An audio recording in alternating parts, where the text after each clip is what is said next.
उत्तर भारत में कांग्रेस की एकमात्र सरकार हिमाचल प्रदेश में, और वो सरकार भी प्रचंड बहुमत की।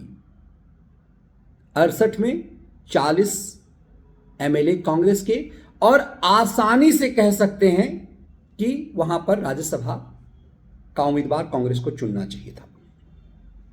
अभिषेक मनु सिंघवी जैसा उम्मीदवार था कांग्रेस के लिए निर्विवाद। वो व्यक्ति जो राहुल गांधी को जेल से बचाता है, वो व्यक्ति जो किसी तरह से राहुल गांधी की हर हरकतों को मैनेज करता है, वो व्यक्ति जो कांग्रेस पार्टी के मुख्य प्रवक्ता को लोअर कोर्ट्स में पेश होने से पहले ही सुप्रीम कोर्ट से जमानत दिलवा देता है 5 जजों की बेंच के सामने में। वो व्यक्ति, वो अभिषेक मनु सिंघवी जो कांग्रेस में सफेद पोशों को सुप्रीम कोर्ट में ढाल बनता है, वो अभिषेक मनु सिंघवी जिसके कारण कांग्रेस केजरीवाल से सौदा कर पाती है, क्योंकि केजरी गैंग का हर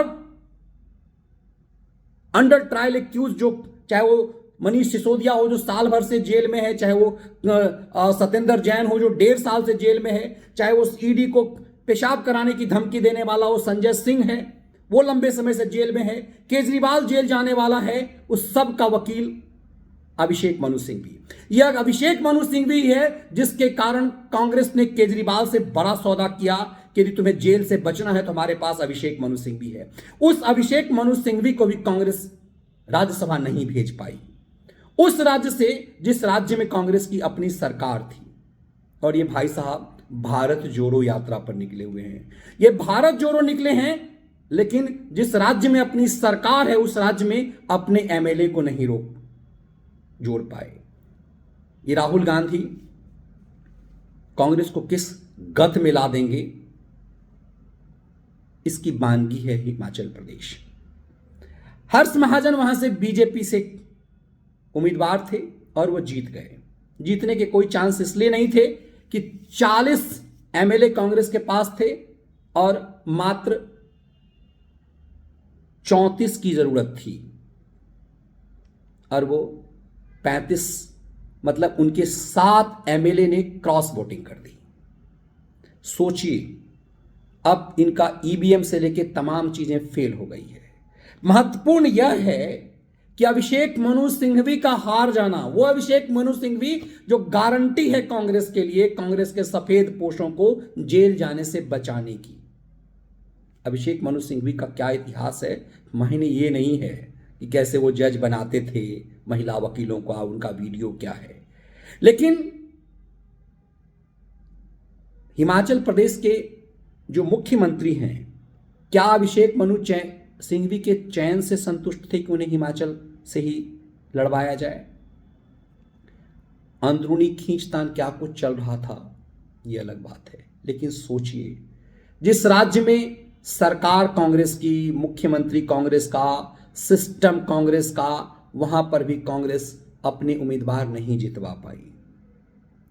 यह बताता है कि राहुल गांधी जब अमेठी से हारे तो उन्होंने उत्तर भारत के लिए जो नफरत पैदा किया, क्या उसके भी परिणाम हैं कि दक्षिण के लोग समझदार होते हैं, उत्तर के नहीं। जिस उत्तर प्रदेश से राहुल गांधी अभी भारत जोड़ो यात्रा निकालते हुए मुंबई तक जा रहे हैं, उस भारत जोड़ो न्याय यात्रा में अपनों को न्याय नहीं दिला पा रहे।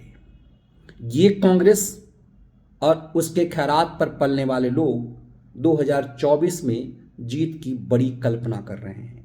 ये कितना बड़ा सगुफा है, ये कितना बड़ा भ्रम है एक ऐसे व्यक्ति में भारत के प्रधानमंत्री का सपना देखना जो अपने एमएलए को नहीं जोड़ पाता, जो खुद अपना विधानसभा जो सांसद ही नहीं बचा सकता, उस व्यक्ति से भारत के प्रधानमंत्री बनने की आस जुड़ी हुई है। जो व्यक्ति वायनाड जैसी जगह पे जाकर के किराए पर जीतता हो, उसके भारत जोड़ो न्याय यात्रा से एक नैरेटिव बनाने की साजिश रची जा रही हो।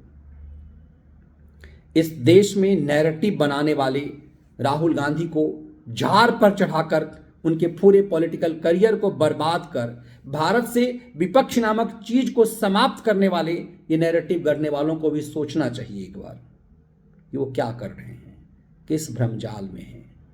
हिमाचल में कांग्रेस की सरकार थी, बहुमत की सरकार है, तो क्या राहुल गांधी की इस मूर्खता से हिमाचल में भी वो सरकार जाएगी, या फिर अभिषेक मनु सिंघवी को साइड करके सुक्खू ने अपनी सरकार हिमाचल में बचाई है।